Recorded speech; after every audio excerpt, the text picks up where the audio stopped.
Hello dear, मैं doctor Bhavani Singh Prajapati royal के इस ऑनलाइन प्लेटफॉर्म पे फिर से आपका स्वागत करता हूं। अपन पढ़ रहे थे, खाद की बात कर रहे थे पिछले टॉपिक में। खाद में अपन ने सांद्रित खाद और स्थूल खाद की बात कर रहे थे। स्थूल खाद के अपन कुछ जैसे FIM पढ़ चुके, हरी खाद पढ़ चुके, वर्मी कंपोस्ट पढ़ चुके। उनके बाद में एक और है, वो है कौन सा? कंपोस्ट की बात कर रहे हैं। तो खादों की बात करें, कंपोस्ट उनमें से एक है। ये भी कौन सा है? स्थूल खाद है। कौन सा? ये स्थूल खाद है। ठीक है डियर, तो स्थूल खाद की बात करते हैं।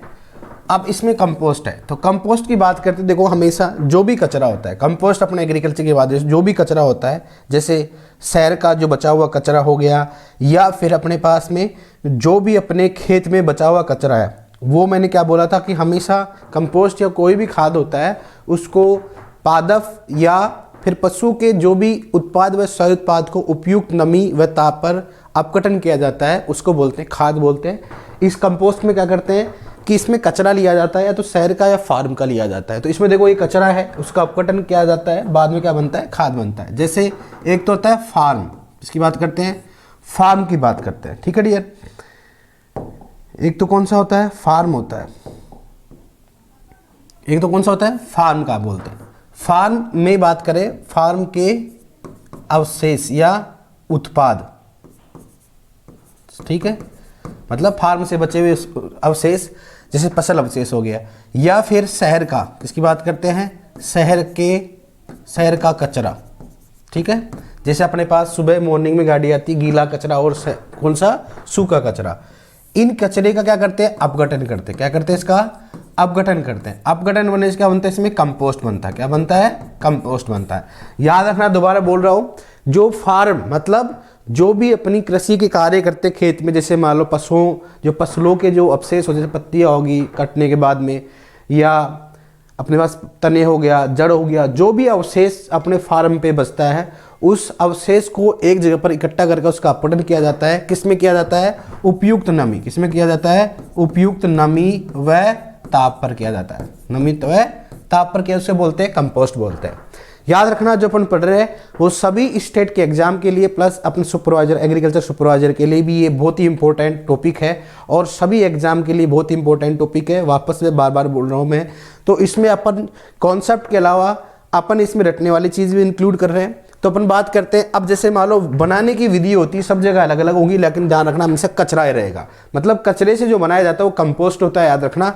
अब उसकी बनाने की अच्छी अलग अलग विधि होंगी।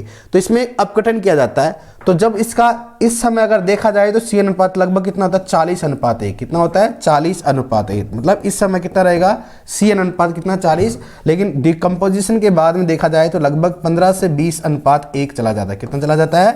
15 से 20:1 चला जाता है। ठीक है, तो याद रखना हमेशा, इसकी भी याद रखना, C अनुपात अपघटन से पहले ज़्यादा होता है और अपघटन के बाद क्या होता है? थोड़ा कम हो जाता है। वो इसकी वजह से होता है। ठीक है, अपघटन की वजह से होता है, सूक्ष्म जीवों के द्वारा वो कंज्यूम कर लिया जाता है। अब एक होता है फार्म कंपोस्ट। कौन सा होता है? फार्म। एक बोलते हैं इसको, जिसको रूरल बोलते हैं, जिसको बोलते हैं गांव, मतलब फार्म हो गया। और एक कौन सा होता है? शहर। ठीक है, शहरी कंपोस्ट की बात करते हैं, कंपोस्ट। ठीक है, तो इसमें बात करते हैं, इसमें फार्म वाले में 0.5% नाइट्रोजन पाया जाता है, जबकि इसमें 1.5% नाइट्रोजन पाया जाता है। हमेशा शहरी कंपोस्ट में नाइट्रोजन की मात्रा ज़्यादा होता है, क्योंकि शहरी जो होता है उसमें किचन का भी कम कचरा होता है। जैसे मान लो, जैसे आपको दिख रहा है इसमें कोई भी, इसमें तो इसमें न्यूट्रिएंट ज़्यादा क्वालिटी होती है, जबकि जो फार्म होता है उसमें ओनली क्या होती है? फसलों के अवशेष होते हैं, तो वो ज़्यादा क्या होता है कि उसमें कम न्यूट्रिएंट होता है। ठीक है, अब कंपोस्ट बनाने की विधि की बात करते हैं कि कंपोस्ट बनाने की कौन कौन सी विधियाँ की बात करते हैं। ठीक है, तो कंपोस्ट बनाने की विधियाँ, उनमें से एक सबसे पहले बात करते हैं कंपोस्ट बनाने की विधियाँ। कंपोस्ट बनाने की विधियाँ, ठीक है, कंपोस्ट बनाने की विधियाँ डियर, सबसे पहले बात करते हैं इंदौर विधि। इंदौर विधि, ठीक, इंदौर कंपोस्ट विधि की बात करते हैं। दूसरा इसमें होता है बेंगलोर विधि। कौन सा होता है? बेंगलोर विधि। ठीक है, दूसरा कौन सा होगा इसमें? बेंगलोर, ठीक है, विधि, जिसको बेंगलुरु भी कहते हैं, कोई दिक्कत नहीं इसमें। थर्ड इसमें कौन सा है? एडको मेथड। कौन सा होता है? एडको विधि। ठीक है, फोर्थ इसमें है, वो है इसमें नाडेप। नाड़ेव विधि, ठीक है। फिफ्थ है मायादास, ठीक है, मायादास विधि। और इसमें सिक्स है कोयम्बटूर विधि, कोयम्बटूर विधि। याद रखना, दोबारा मैं आपको बोल रहा हूं कि कंपोस्ट जो होता है वो कचरे से बनाया जाता है। किससे बनाया जाता है? कचरे से बनाया जाता है। और इससे बनाने की विधि खूब सारी होती है, तो जिस साइंटिस्ट ने बनाया उसका नाम वो ही पड़ गया है। लेकिन ये मुख्यतः क्या होता है कि कोई भी कचरा होता है उस कचरे का क्या किया जाता है? अपघटन किया जाता है, और अपघटन से क्या बनता है? अपने पास कंपोस्ट बनता है। अब उनमें से एक है बनाने की विधि में, सबसे पहले इंदौर विधि की बात करते हैं। तो इसके जो खोज करता है, ठीक है, इसके खोज करता है वो अल्बर्ट होवार्ड, अल्बर्ट होवार्ड, ठीक है, जो कि अपने कार्बनिक खेती के क्या होते हैं? जनक माने जाते हैं। और इस विधि को ढेरी विधि भी कहते हैं। क्या बोलते हैं इसको? ढेरी, हीप विधि, ढेरी विधि। और ये कौन सी होती है? वायवीय। कौन सा होता है? वायवीय विधि होती है, ठीक है। कौन सी विधि है? वायवीय विधि। और इस विधि में बनाते समय तापमान क्या होता है? तापमान बढ़ता है, ठीक है।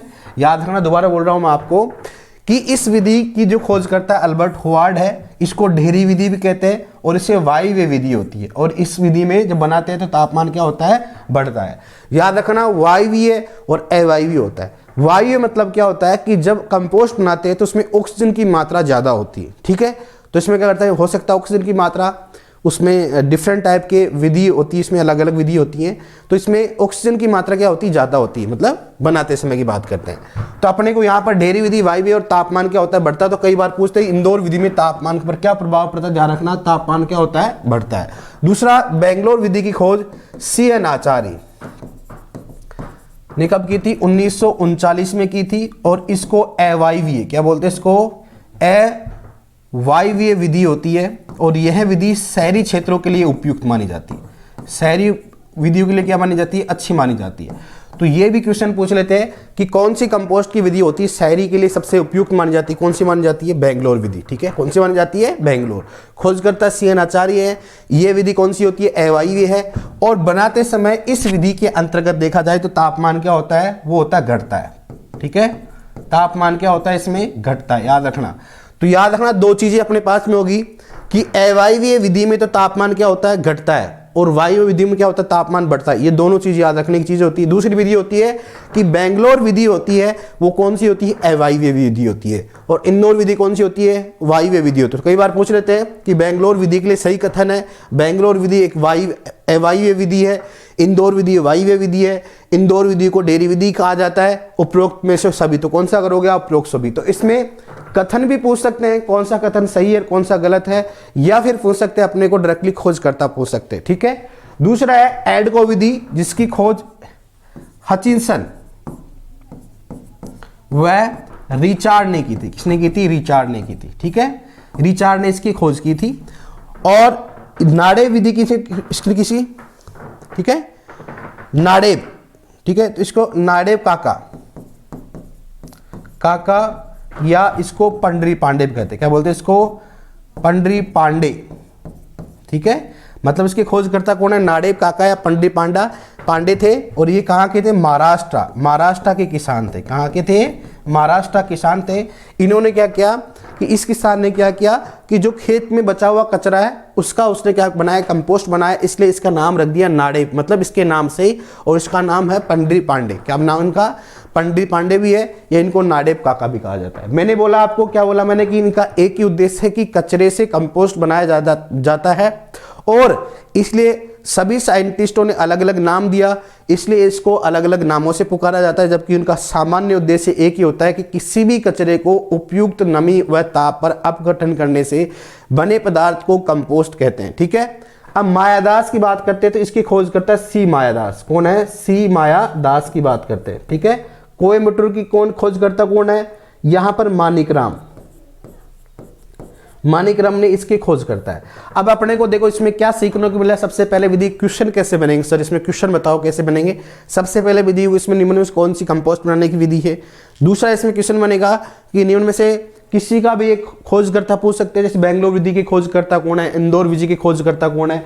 सेकंड क्वेश्चन बनेगा इसमें, थर्ड क्वेश्चन क्या बनेगा कि इनमें से कौन सी विधि के लिए सही कथन है। तो इंदौर हो गया, बेंगलोर हो गया, किसी के लिए भी एक कथन इसमें बोल सकते हैं कि कौन से के लिए सही है। जैसे मान लो पूछ ले कि इंदौर विधि के लिए कौन सा कथन सही है, खोज का अर्थ अल्बर्ट होवार्ड है, इसे डेरी विधि भी कहते हैं, इसे वायु विधि कहते हैं, उपरोक्त सभी, तो कौन सा होगा उपरोक्त सभी, इनमें से कौन सा गलत है तो अपन पूछ सकते हैं। ये हो गया अपने पास बनाने की विधियां होगी, ध्यान रखना इसमें जो इन दोनों में से ज्यादा इंपॉर्टेंट बेंगलोर इंदौर विधि से ज्यादा अगर पूछे जाते हैं, ठीक है, जो आपको मैंने बता दिया।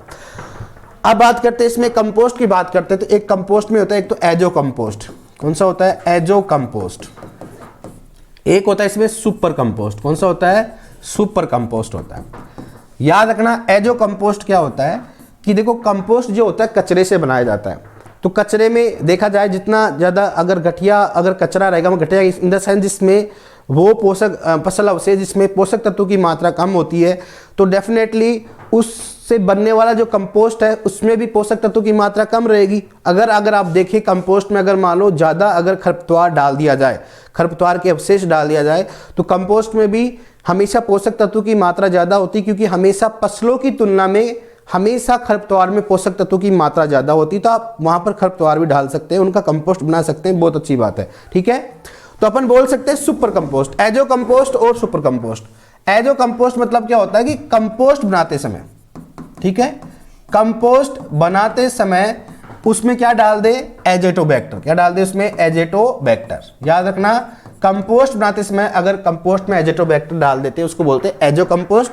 और सुपर कंपोस्ट किसे कहते हैं कि जब भी अपन कंपोस्ट बनाते हैं, कंपोस्ट बनाते समय अपन क्या डाल दे उसमें एसएसपी, क्या डाल दे उसमें एसएसपी डाल दे, सिंगल सुपर फॉस्फेट डाल देते हैं, उसको बोलते हैं सुपर कंपोस्ट कहा जाता है।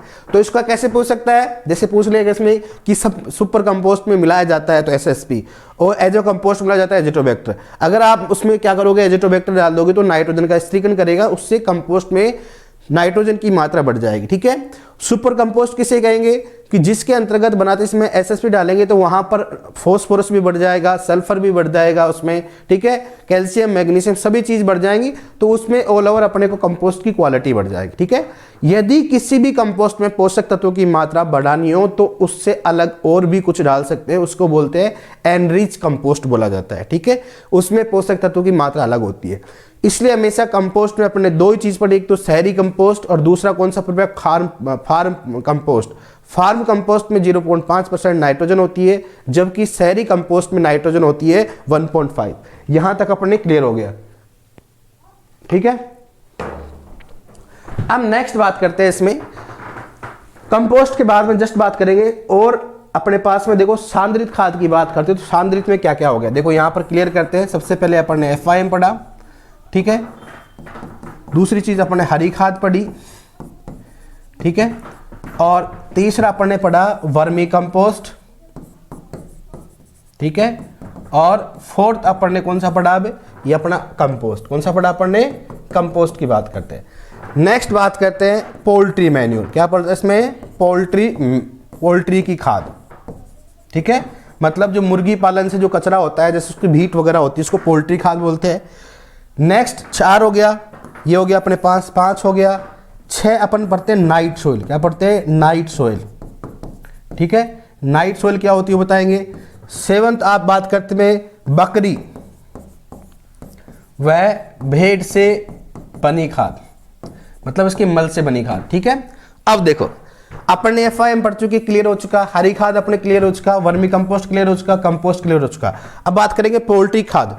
पोल्ट्री की खाद याद रखना, इस खाद में नाइट्रोजन व फॉस्फोरस, क्या बोलते हैं, नाइट्रोजन और फॉस्फोरस की मात्रा अन्य स्थूल खाद की तुलना में ज्यादा होता है। अन्य स्थूल खाद की तुलना में क्या होता है, खाद की तुलना में क्या होता है, ज्यादा होता है। नाइट्रोजन फॉस्फोरस लाइन ऐसे कैसे आती है कि कौन से खाद में नाइट्रोजन फॉस्फोरस की मात्रा अधिक होती है, तो ध्यान रखना कौन सा होता है पोल्ट्री खाद। ओनली स्थूल खाद की बात कर रहे हैं। नाइट सोइल की बात करते हैं डियर, तो ये बनती है मनुष्य के मल से। किसे बनती है, ये मनुष्य के मल से बनती है, ठीक है, मनुष्य के मल से बनने वाली खाद क्या बोलते हैं, नाइट सोइल कहा जाता है, ठीक है। दूसरी बात करते हैं बकरी और भेड़ से, तो ध्यान रखना कि बकरी और भेड़ के जो एक्सक्रेटा होता है जिसको अपन बोलते हैं उससे बनती है।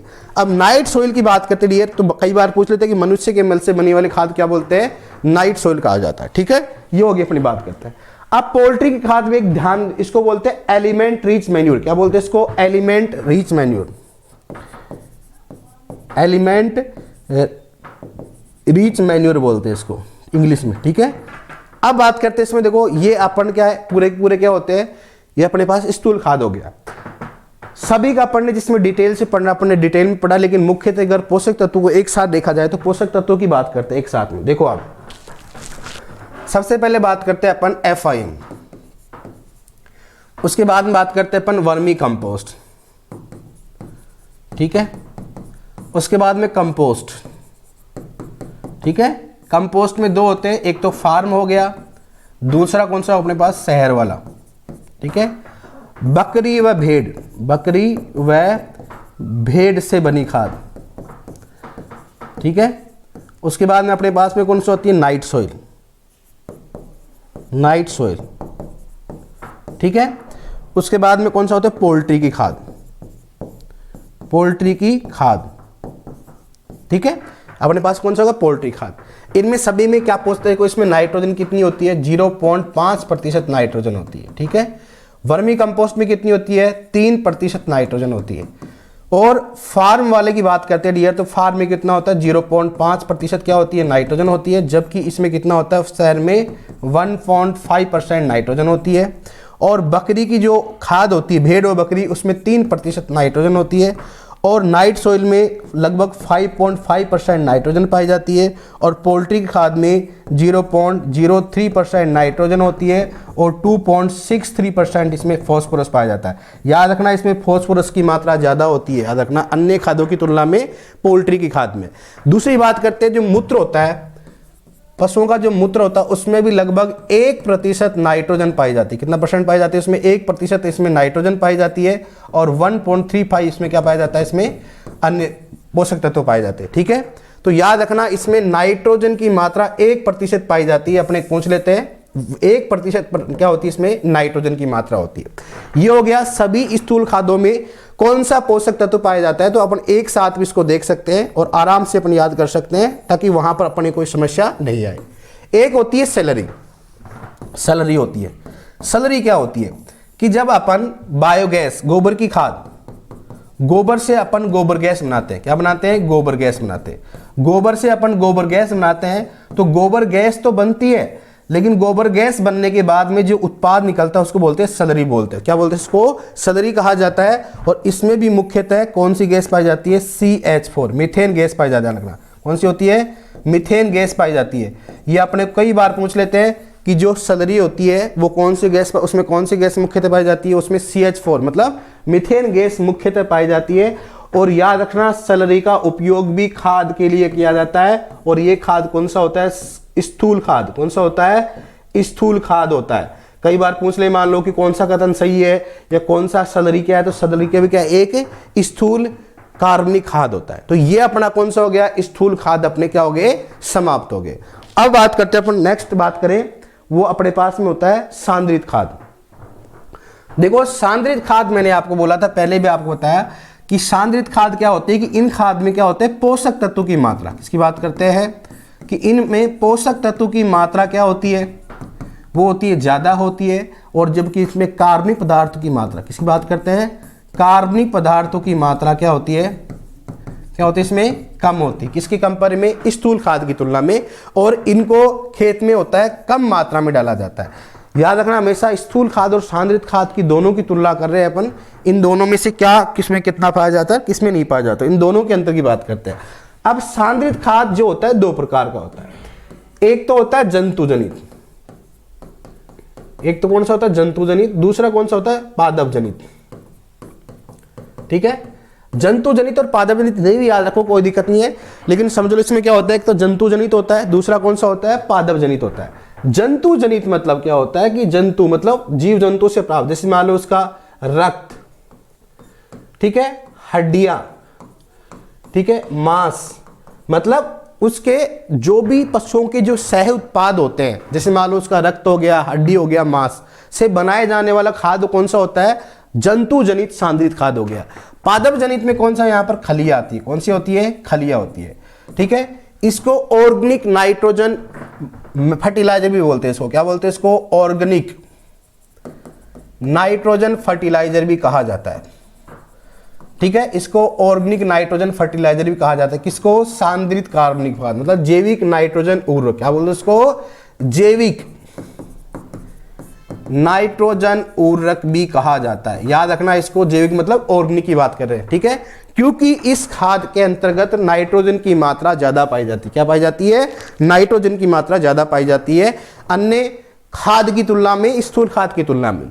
अब सांद्रित का मतलब क्या होता है? मैंने समझा आपको, इसमें पोषक तत्वों की मात्रा ज्यादा पाई जाती है और कार्बनिक पदार्थ की मात्रा क्या होती है? कम होती है। डियर, ये सबसे इंपॉर्टेंट है। दूसरा है कि जंतु जनित और पादप जनित दो प्रकार का सांद्रित खाद होता है। जंतु जनित मतलब क्या होता है कि इसमें रक्त हो गया, हड्डी हो गया, मांस से जो बने उत्पाद होते हैं उनको से बनाया जाता है, उससे बनाया जाता है, उसको क्या बोलते हैं? जंतु जनित सांद्रित खाद होगी। और पादप में कौन सा हो गया? खलियों की बात करते हैं। अब देखो इसमें यही है, जैसे मान लो अपने पास में ये जो हड्डी है, इनका अपन क्या करते हैं? खाद बना लेते हैं, ठीक है। तो ये बोन मील हो गया, मीट मील हो गया, ब्लड मील हो गया, ये सभी इससे बनते हैं। अब डियर बात करते हैं अपन खलियों की बात करते हैं, ठीक है। खलियों की बात करते हैं। सबसे पहले खलिया, याद रखना खलियों के अंदर शुष्क पदार्थ की बात करते हैं। शुष्क पदार्थ की बात करते हैं तो इसमें लगभग 80% से ज्यादा शुष्क पदार्थ होता है। कितना होता है? 90, सॉरी कितना होता है इसमें? 90%, मतलब 80% से ज्यादा होता है। 90% में क्या होता है? शुष्क पदार्थ पाए जाते हैं। कितने पाए जाते हैं इसमें? 90% तक इसमें शुष्क पदार्थ पाए जाते हैं। और जो इसका CN अनुपात होता है, क्या होता है? CN अनुपात, याद रखना कितना होता है इसमें? 3:5। कितना होता है? 3:5। याद रखना, इस चीज को पूछा जाता है कि बताओ खलियों का अनुपात क्या होता है? 3:5 होता है। अब अपने को CN अनुपात से क्वेश्चन ऐसे पूछ सकते हैं कि उनमें से किसका CN अनुपात कम है और किसका CN अनुपात ज्यादा होता है। तो मैंने कंपोस्ट का आपका बता ही दिया, कंपोस्ट का लगभग 15 से 20 होता है, ठीक है। FIM का 20 से 30 होता है, ठीक है। और यहां पर अब खलियों का कितना होगा? 3 से 5 होता है। लगभग स्थूल खाद की बात करते हैं और वर्मी कंपोस्ट का लगभग कितना होता है? 16:1 के लगभग होता है उसमें भी, ठीक है। वर्मी कंपोस्ट की बात करते हैं। अब खलियों की बात करते हैं। खलियों का अपघटन होता है वो लगभग 7 से 10 दिन बाद में होता है, ठीक है। मतलब खलियों का अपघटन जल्दी से हो जाता है, जल्द से हो जाता है, ठीक है। जल्द से हो जाता है। खलियों का अपघटन जल्द से इसलिए हो जाता है क्योंकि इसका CN अनुपात क्या होता है? वो क्या होता है? कम होता है। CN अनुपात क्या होता है इसमें? कम होता है डियर, ठीक है। नेक्स्ट बात करते हैं इसमें, जिसका भी CN अनुपात क्या होगा? कम होगा, उसका अपघटन क्या होगा? सबसे पहले होगा। मैंने आपको पहले बोला था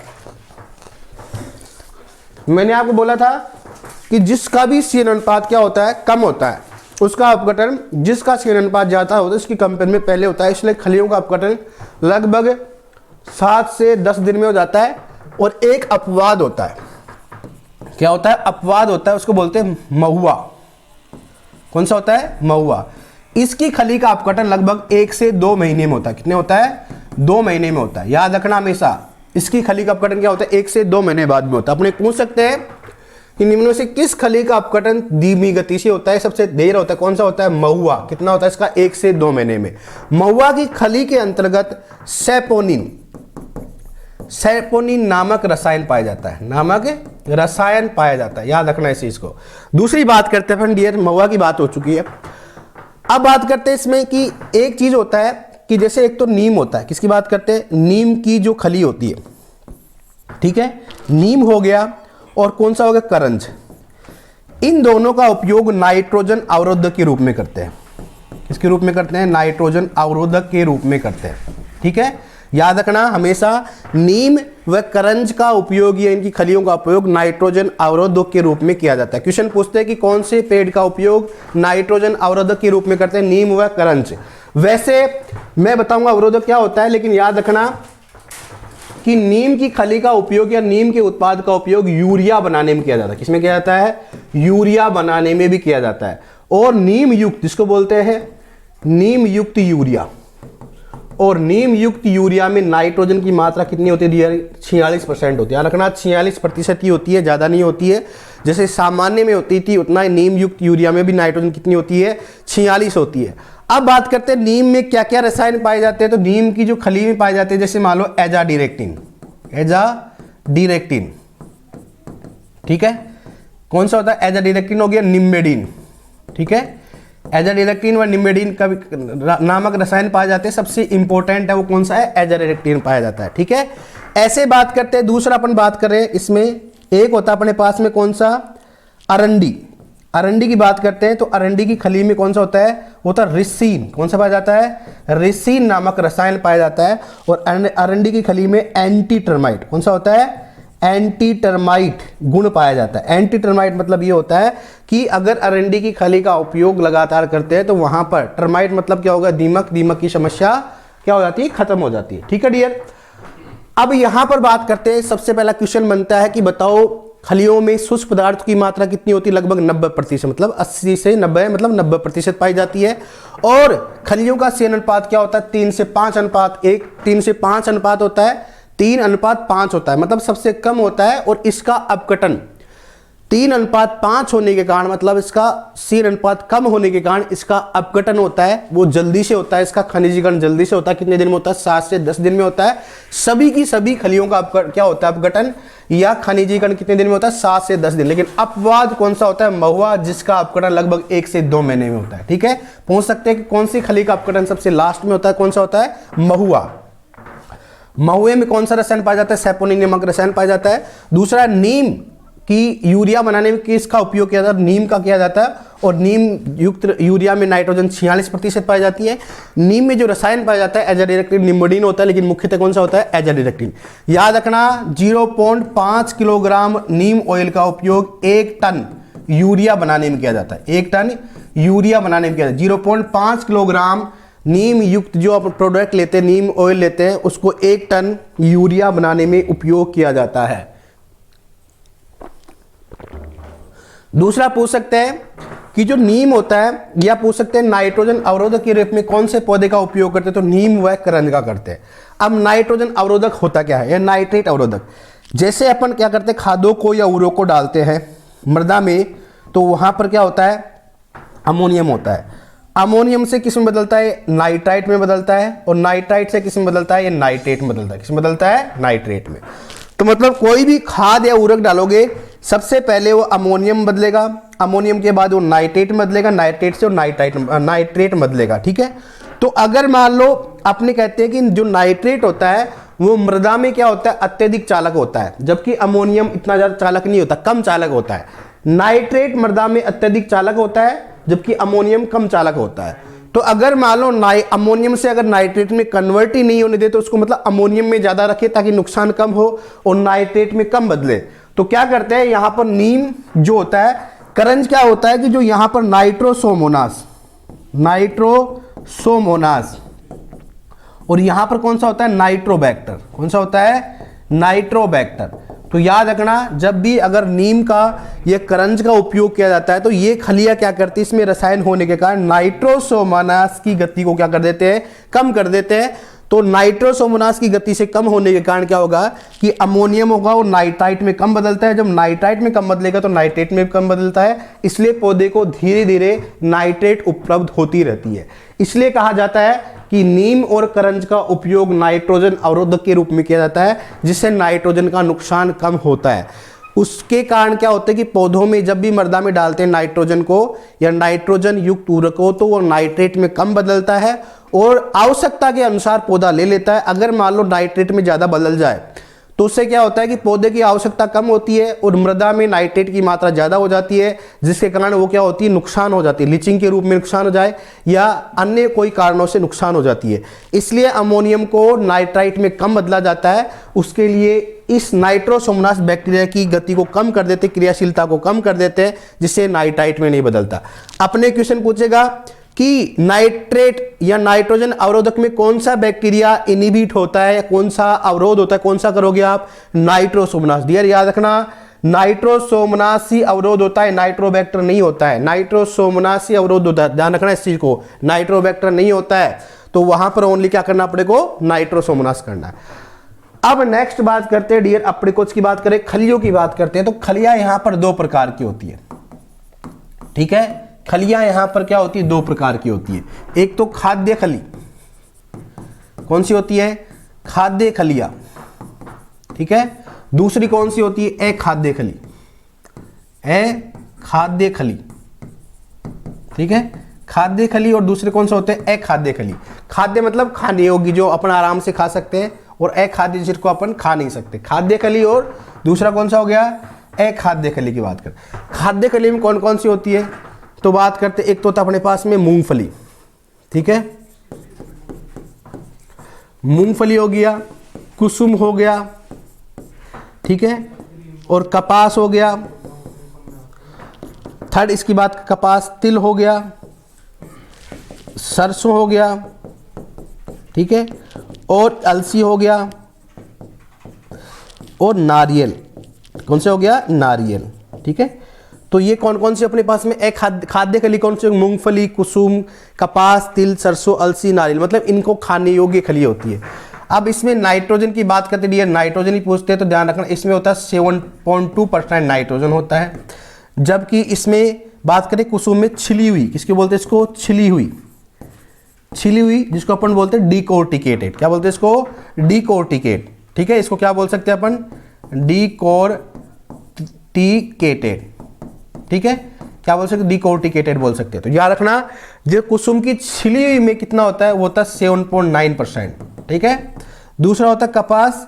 कपास की बात करते हैं डियर, तो कपास में होता है 6.4%। जबकि तिल की बात करते हैं, वो तिल में होता है लगभग 6.2% नाइट्रोजन होता है। और सरसों की बात करते हैं, इसमें 5.2% नाइट्रोजन होता है।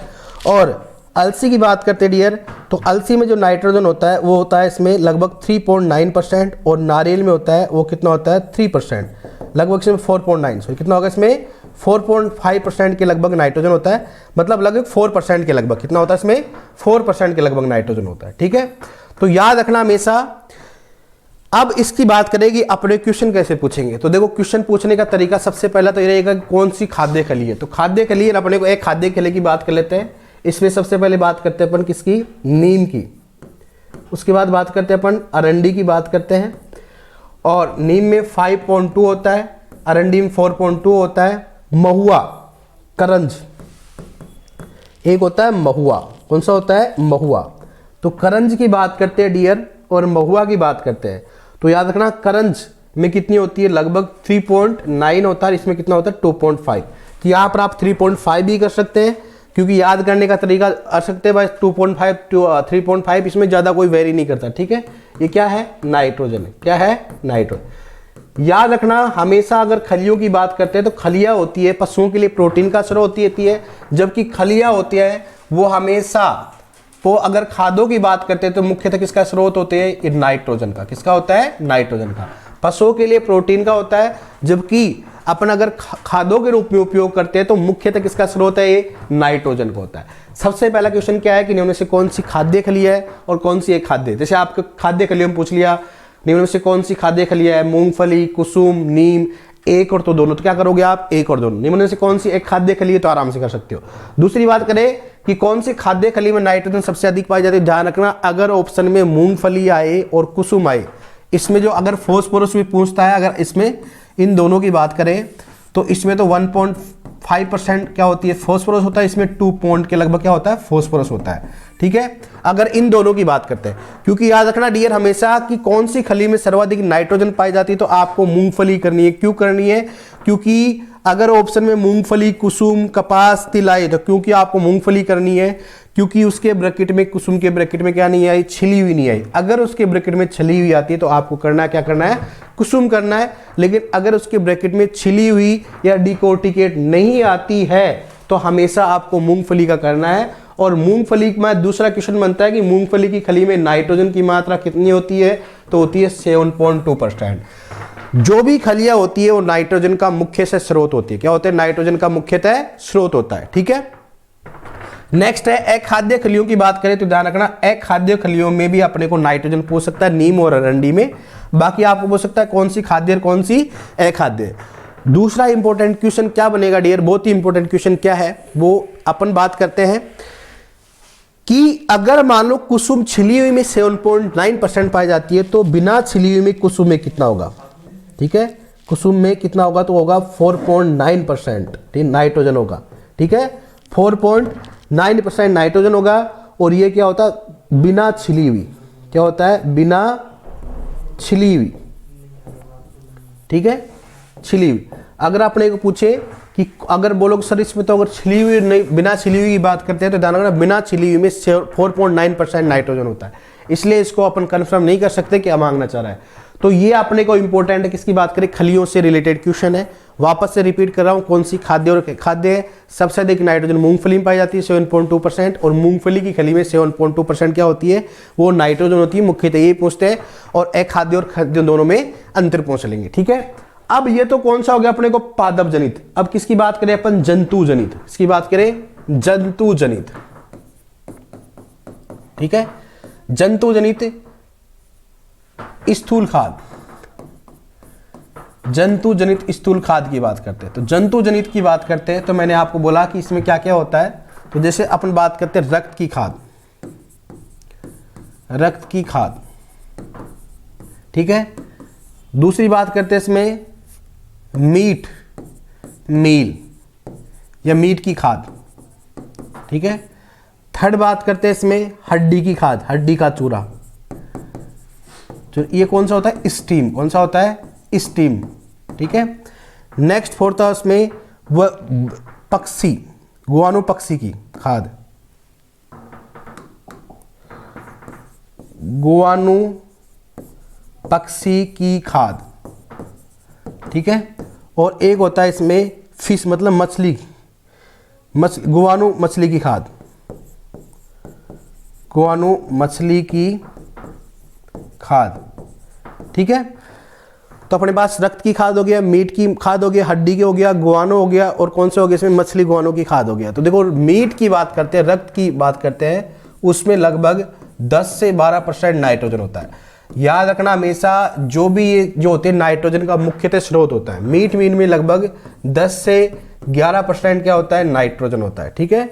और हड्डी का जो चूरा होता है, हड्डी की बात करते हैं, वो हड्डी का चूरा होता है डियर, याद रखना इसमें 1 से 2% तो इसमें नाइट्रोजन पाई जाती है। स्टीम की बात करते हैं, और लगभग 25 से 30% क्या होता है, फॉस्फोरस होता है, ठीक है। गुआनो पक्षी की बात करते हैं तो इसमें लगभग 7 से 8% इसमें नाइट्रोजन पाया जाता है, जबकि इसमें 11 से 14% क्या होता है, इसमें फॉस्फोरस होता है। नेक्स्ट बात करते हैं गुआनो पक्षी की मछली की बात करते हैं तो 7% नाइट्रोजन पाया जाता है, और 8% इसमें क्या होता है, फॉस्फोरस होता है। याद रखना डियर, मैं आपको दोबारा बोल रहा हूं कि जो भी सांद्रित खाद होते हैं वो मुख्यतः नाइट्रोजन का स्रोत होते हैं। लेकिन याद रखना गुआनो जो पक्षी की बात करते हैं, गुआनो अगर पक्षी की बात करते हैं तो इसमें फॉस्फोरस की मात्रा क्या है, ज्यादा है। और हड्डी के चूरे में भी, हड्डी में भी हमेशा फॉस्फोरस की मात्रा ज्यादा होती है। याद रखना हड्डी से बनने वाले जो भी अपने पास में खाद होंगे उसमें फॉस्फोरस का मुख्यतः स्रोत होता है।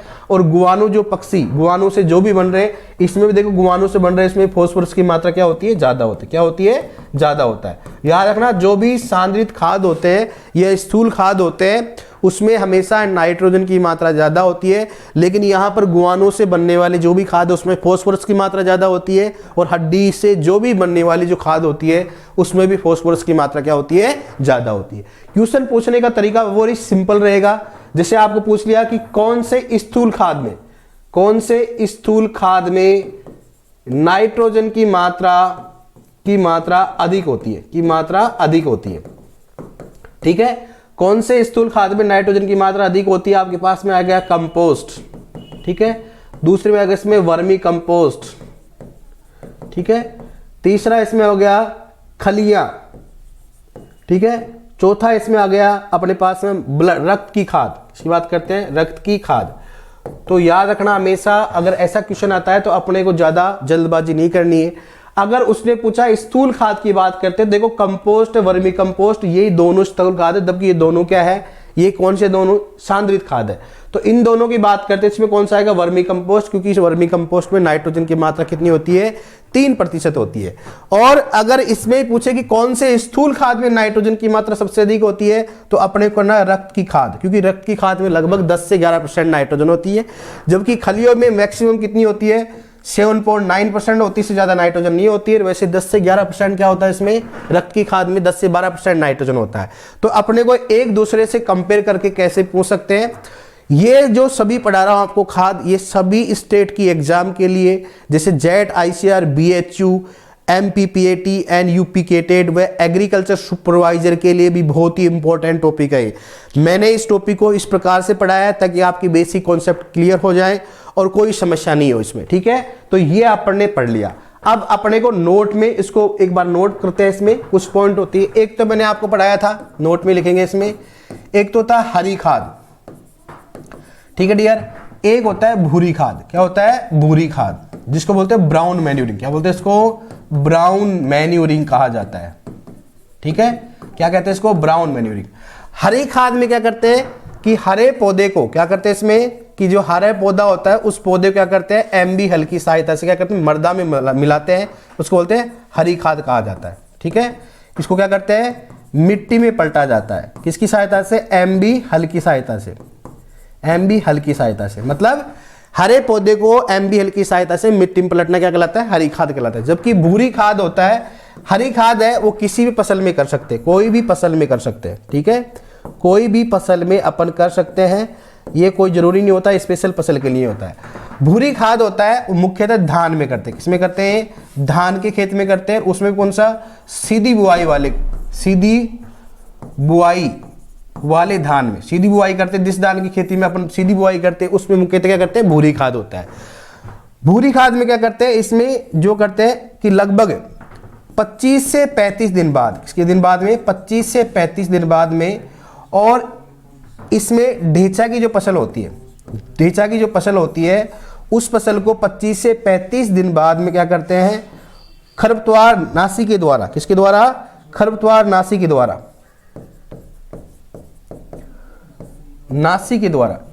खरपतवार नाशी के द्वारा नष्ट कर दिया जाता है। और वो खरपतवार नाशी कौन सा होता है? वो होता है 2,4-D। कौन सा होता है? 2,4-D। और उसकी मात्रा होती है 0.5 किलोग्राम। कितना होता है? 0.5 किलोग्राम पर हेक्टेयर। याद रखना अपने क्वेश्चन पूछने का तरीका क्या रहेगा। सबसे पहले क्या होता है? भूरी खाद को समझा देता हूं कि ढेंचा की फसल होती है और धान के खेत में लगाई जाती है। उसके 25 से 35 दिन बाद में उसमें 2,4-D नामक खरपतवारनाशक का स्प्रे किया जाता है, जिससे जो भी ढेंचा होता है वो नॉक डाउन, मतलब वहां पर क्या होती है? खेत में नीचे झुक जाती है, मतलब ग्राउंड पे लेट जाती है। उससे दो फायदे होते हैं। एक तो वहां पर मल्चिंग का काम कर लेती है, जिससे वहां पर खरपतवारों का प्रकोप कम होता है। दूसरा, जैसे जैसे इसका अपघटन होता है तो पौधे को पोषक तत्व प्राप्त होते हैं, तो ये इसका फायदा होता है। तो अपने पूछ सकते हैं कि भूरी खाद किस फसल से संबंधित है? आप बोलोगे धान से। भूरी खाद में मुख्यतः कौन सी फसल उगाई जाती है? कौन सी उगाई जाती है? ढेंचा उगाई जाती है। दूसरा पूछ सकते हैं कि भूरी खाद में मुख्यतः कौन सा खरपतवारनाशी का उपयोग करते हैं? तो क्या बोलोगे आप? 2,4-D का उपयोग करते हैं।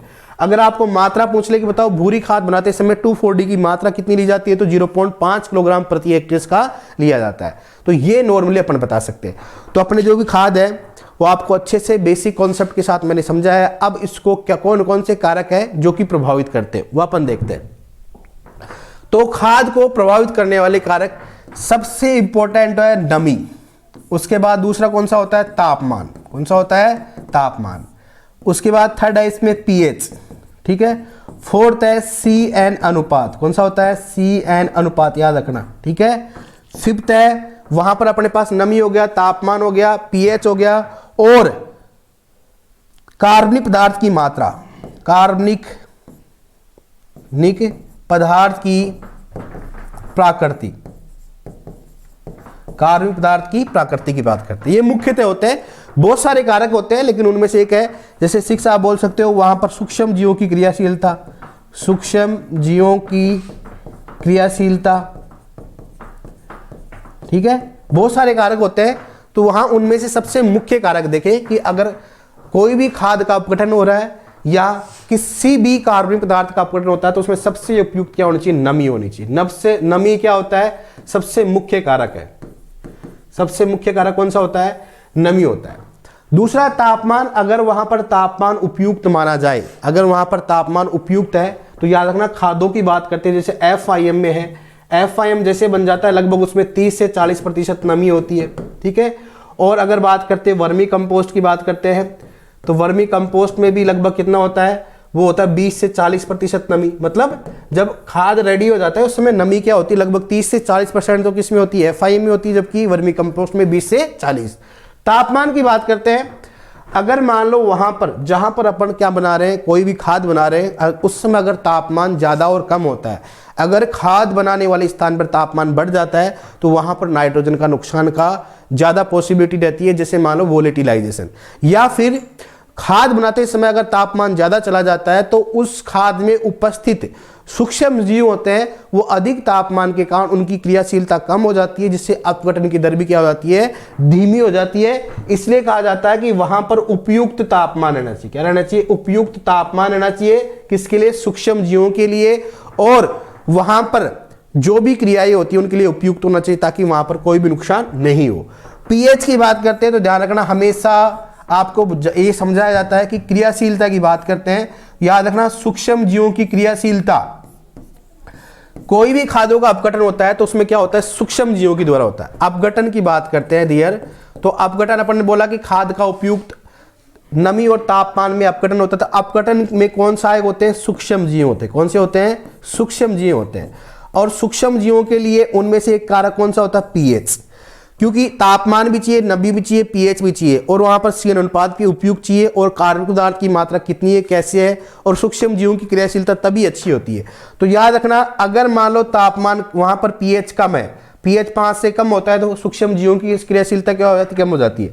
लेकिन अगर फफूंद की बात करते हैं तो डियर याद रखना, फफूंद हमेशा अम्लीय पीएच में, किसमें सक्रिय होती है? अम्लीय पीएच में। जबकि बैक्टीरिया होते हैं डियर, वो होते हैं लगभग न्यूट्रल पीएच में, मतलब उदासीन पीएच में। कौन से होते हैं? उदासीन पीएच के लगभग। और अगर एक्टिनोमाइसिटीज की बात करते हैं, एक्टिनोमाइसिटीज की बात करते हैं, वो हमेशा लगभग हल्का क्षारीय, किसकी बात करते हैं? हल्का क्षारीय पीएच पर सक्रिय होते हैं। तो अगर वहां पर पीएच अगर 5 से कम चला जाता है तो लगभग सभी की सभी सूक्ष्म जीवों की क्रियाशीलता रुक जाती है, मान लेना चाहिए। तो वहां पर जो भी अपन कार्बनिक पदार्थ दे रहे हैं उसका पीएच उपयुक्त रहता है, तो वहां पर अपघटन आराम से होगा। अपघटन हमेशा क्या होगा? उपयुक्त माना जाएगा, क्योंकि वहां पर सूक्ष्म जीवों की क्रियाशीलता क्या होगी? अच्छे से होगी। क्योंकि हमेशा सूक्ष्म जीवों की क्रियाशीलता भी पीएच पर निर्भर करती है। अगर पीएच कम है तो वहां पर क्रियाशीलता कम रहेगी, अगर पीएच ज्यादा है तो क्रियाशीलता क्या होगी? ज्यादा होगी। अब बात करते हैं सीएन अनुपात की। बात करते हैं, मैंने आपको अच्छे समझाया कि अगर किसी भी पदार्थ का सीएन अनुपात अगर ज्यादा होता है तो उसकी अपघटन की दर धीमी होती है। और उपयुक्त देखा जाए तो हमेशा 20:1 से कम होना चाहिए। सीएन अनुपात कितने से कम होना चाहिए? खनिजीकरण के लिए 20:1 से कम होता है, तब तो उपयुक्त माना जाता है। और अगर रेंज में पूछे तो मैं आपको पहले बता रखा हूं कितना, उसमें लगभग 20 से 30:1 चाहिए। कितना चाहिए? 20 से 30:1।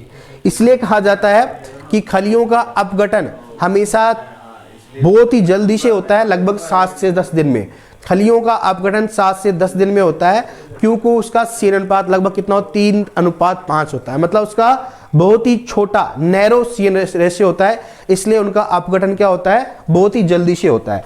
जबकि अन्य जो भी कार्बनिक पदार्थ जिनका सीएन अनुपात ज्यादा होता है उनका अपघटन हमेशा क्या होता है? देरी से होता है। ठीक है, तो यहां पर अगर देखें तो सीएन अनुपात हमेशा ज्यादा मतलब वाइड नहीं होना चाहिए, बड़ा नहीं होना चाहिए, ताकि वहां पर अपघटन में कोई दिक्कत आए। ठीक है, हमेशा वहां पर कम होना चाहिए। ठीक है, और खनिजीकरण के लिए सबसे बेस्ट है वो 20:1 से कम होता है। कार्बनिक पदार्थों की मात्रा प्रकृति कैसी है? अगर मान लो उसका सीएन अनुपात कम है, मतलब अगर दलहनी है या फिर खाद्यान्न है या तिलहनी है, तो अगर दलहनी फसल की अगर मान लो प्राकृतिक दलहनी फसल का होता है, अगर कोई भी कार्बनिक पदार्थ, तो उसका अपघटन जल्दी से होता है, मतलब उपयुक्त समय में होता है। जबकि अगर खाद्यान्न फसलों का होगा, क्योंकि खाद्यान्न फसलों का सीएन अनुपात क्या होता है? लगभग 80 से 100:1 होता है, तो उससे खाद्यान्न फसलों का अपघटन धीमी गति से होता है। इसलिए हमेशा जब भी कंपोस्ट बनाते हैं तो उसमें सीएन अनुपात का ध्यान में रखा जाता है, ताकि अगर ज्यादा होता है तो भी नुकसान करता है और बहुत कम होता है तो भी नुकसान होता है।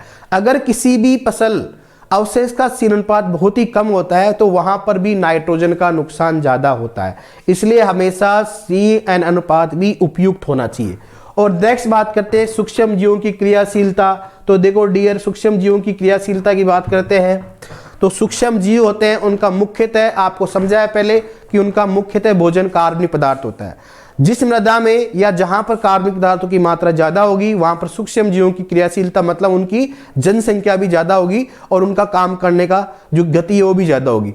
हमेशा मुख्यतः अपघटन होता है वो बैक्टीरिया के द्वारा किया जाता है। तो हमेशा जहां पर भी देखा जाए वहां पर पहले बात करते हैं, कोई भी अगर आप कार्बनिक पदार्थ का अपघटन होता है तो शुरू में तापमान थोड़ा सा मतलब पीएच होता है वो कम होता है, बाद में उसका न्यूट्रल हो जाता है।